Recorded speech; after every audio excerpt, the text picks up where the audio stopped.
2026ஆம் ஆண்டு EPFO சிறப்பு சலுகைகள் சார்ந்து சில முக்கியமான புதிய தகவல்கள் வெளியாகி உள்ளது.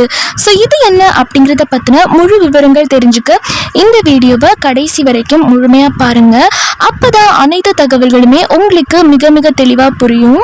நீங்க இப்பதான் புதுசா நம்ம சேனலுக்கு வரீங்க அப்படின்னா இப்பவே டிடி தமிழ் அப்டேட்ஸ் சேனலை சப்ஸ்கிரைப் பண்ணிக்கோங்க. சப்ஸ்கிரைப் பண்ணாதவங்க சப்ஸ்கிரைப் பண்ணிக்கோங்க. அண்ட் கூடவே பக்கத்துல வர பெல் ஐகானையும் கிளிக் பண்ணி ஆல் அப்படிங்கிற ஆப்ஷனை செலக்ட் பண்ணிக்கோங்க. ஸோ அப்பதான் அனைத்து புதிய தகவல்களுமே உங்களுடைய மொபைலுக்கு உடனுக்குடனே நோட்டிபிகேஷனா வந்து சேரும். அண்ட் வீடியோக்குள்ள போறதுக்கு முன்னாடி இந்த வீடியோ உங்களுக்கு பிடிச்சிருக்கு அப்படின்னா இந்த வீடியோவை லைக் பண்ண மறந்துடாதீங்க.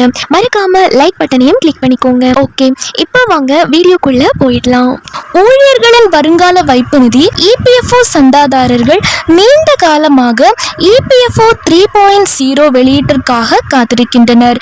EPFO 3.0 பயனர்களுக்கு பல புதிய அம்சங்களை வழங்கும் என்று பரவலாக கூறப்படுகின்றது.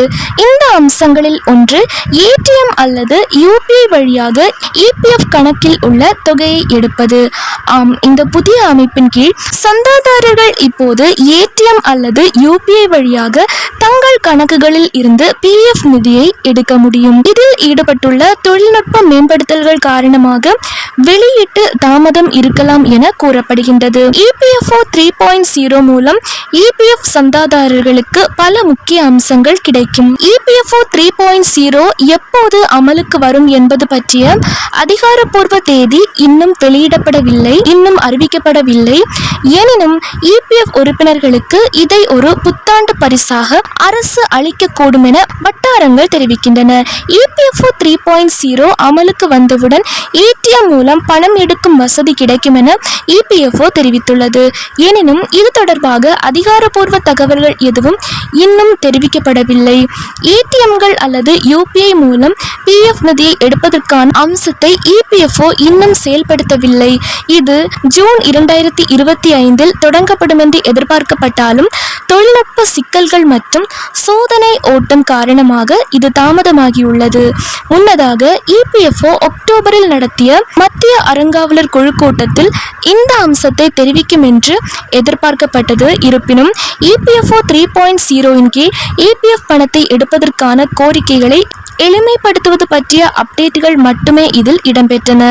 EPF பகுதியளவு தொகை எடுக்கும் விதிகள் 3 எளிய வகைகளாக மறுசீரமைக்கப்பட்டுள்ளன. அத்தியாவசிய தேவைகள், நோய், கல்வி, திருமணம், வீட்டு தேவைகள் மற்றும் சிறப்பு சூழ்நிலைகள். இது 13 வெவ்வேறு விதிகளின் முந்தைய குழப்பத்தை மாற்றுகிறது.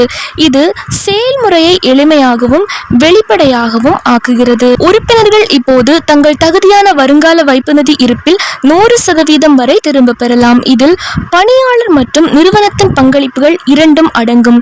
கல்வி தொடர்பான திரும்ப பெறும் வரம்பு 10 மடங்காகவும் திருமணத்திற்கு 5 மடங்காகவும் அதிகரிக்கப்பட்டுள்ளது. முன்னதாக இரு நோக்கங்களுக்கும் பணம் எடுக்கும் வரம்பு 3 மடங்காக மட்டுமே இருந்தது. அனைத்து விதமான பார்ஷியல் வித்ட்ராயல்களுக்கும் தகுதி பெறுவதற்கு தேவையான குறைந்தபட்ச சேவை காலம் 12 மாதங்களாக குறைக்கப்பட்டுள்ளது. உறுப்பினர்கள் தங்கள் ஓய்வூதிய நிதியை பாதுகாக்கவும் EPFOவின் ஆண்டுக்கு 8.25% அதிக வட்டி விகிதத்தை பெறவும் இப்போது தங்கள் பங்களிப்புகளில் 25% குறைந்தபட்ச இருப்பை பராமரிக்க வேண்டும். முழு செயல்முறையும் ஆவணங்கள் இல்லாமல் 100% ஆட்டோ செட்டில்மெண்ட் முறையில் செய்யப்படும். இது கிளைம் விநியோகத்தை விரிவுபடுத்தும். கூடுதலாக நீண்டகால சேமிப்பை ஊக்குவிக்க ப்ரீமெச்சூர் செட்டில்மெண்ட் மற்றும் ஓய்வூதியம் திரும்ப பெறுவதற்கான காலக்கெடு நீட்டிக்கப்பட்டுள்ளது.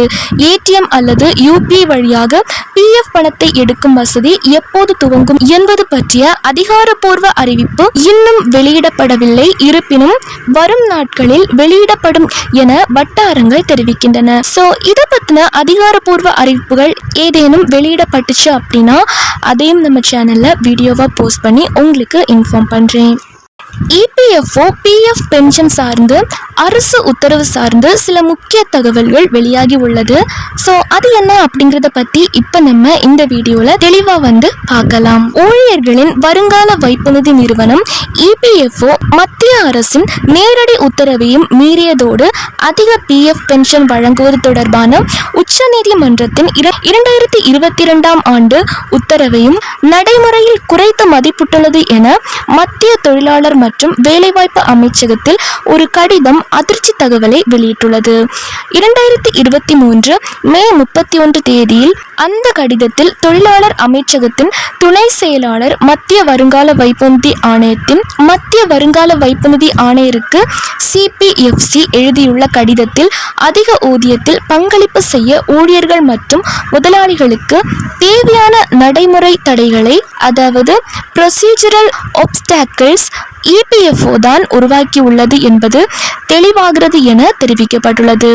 அதிக ஊதியத்தில் பங்களிப்பு செய்வதற்கு விண்ணப்பிக்கும் படிவங்களையும் அதற்கு EPFO அனுமதி வழங்குவதற்கான படிவங்களையும் EPFO முறையாக வழங்கவில்லை. அதிக பங்களிப்புகளை பெற்ற போதும் பல அலுவலகங்கள் அனுமதி வழங்கவில்லை. இந்த ஒட்டுமொத்த பிரச்சனையும் EPFOவின் தவறான நிர்வாகத்தால், அதாவது EPFO's நிர்வாகத்தால் தான் எழுந்துள்ளது என்றும் அமைச்சகம் கடுமையாக குற்றம் சாட்டியுள்ளது. தற்போது அதிக பென்ஷனுக்கு தகுதியுடைய விண்ணப்பதாரர்களுக்கு அனுமதி மறுக்க EPFO தனது சொந்த குறைபாடுகளை, அதாவது ஓன் லேப்சஸை காரணம் காட்டுவதாகவும் அமைச்சகம் குற்றம் சாட்டியுள்ளது.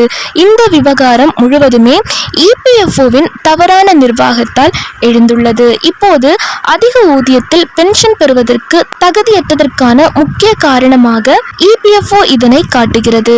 இது உச்சநீதிமன்றத்தின் உத்தரவுகளை செயல்படுத்த ஒரு முக்கிய தடையாக மாறி வருகிறது என்று அந்த கடிதம் தெரிவித்துள்ளது.